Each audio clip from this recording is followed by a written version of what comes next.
I think the dawn of my memory is when I was a child in this porch outdoors, looking up at the ceiling and seeing the spiders crawling up on the ceiling. And there's not just one or two, there were hundreds of them, and they seemed to move like a mass of spiders. And this was at a house where we lived with my family in Buenos Aires, Argentina, or near Buenos Aires, Argentina.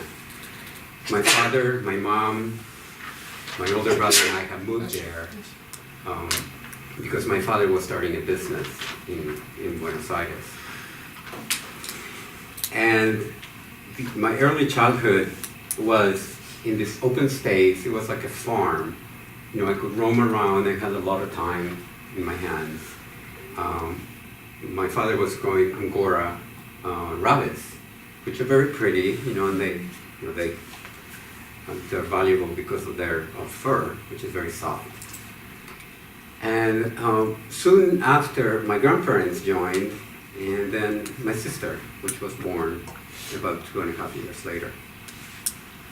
One evening in this house, I remember that I wanted to sit down and watch TV with my mom. And the TV was at the foot of my bed on a table. And I so much wanted to watch TV. And I asked her, can we please? And she said, no, we can't because Grandpa and Grandma get very annoyed when we watch TV late at night. They want to go to sleep. But I'll tell you why. Let's wait until they fall asleep. Everybody's in bed and it's dark. And I'll come back and I'll watch TV with you. And I said, oh wow, what a deal, you know? The grandparents, we're gonna put one over them. We're gonna watch TV and it's gonna be our little secret with Mom. So lights went off, everybody went to bed. It was very silent. You know, this is out in the farm, so you could hear crickets, but it was very, very silent. And I was so excited. And the TV was right there, as I said, at the foot of my bed, so I was thinking, okay, when she comes, maybe we'll just sit sideways and we'll watch this way. Or maybe she'll sit behind me and I'll cuddle up to her. And it'll be so nice. Because she's got this warm and soft skin, and it'll be so nice to spend my time with Mom watching TV. And I didn't care what was on the program. There's probably one channel on late at night, who cared?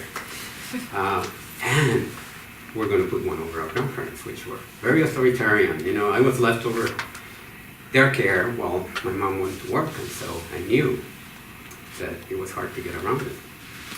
So I was thinking about that, and I was thinking how everybody seems to be asleep by now. I could hear even some light snoring going on in some of the bedrooms, and it's warm, and it just feels so nice.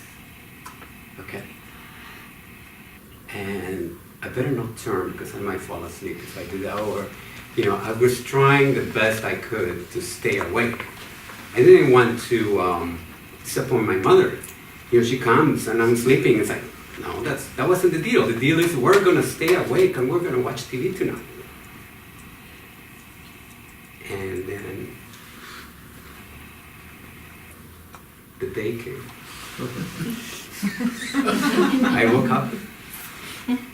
The white light is like a door. It's like a white door that you open. And it keeps things that you're not ready for. It took me a while to realize that I didn't have the words to express nor even conceptualize the idea that she told me a lie. But I had the sense that something was not quite right. And it took me years later in conversation with her and my brothers to realize that my family at that time was going through some very, very difficult time. And my mother was working long hours. So maybe she fell asleep too.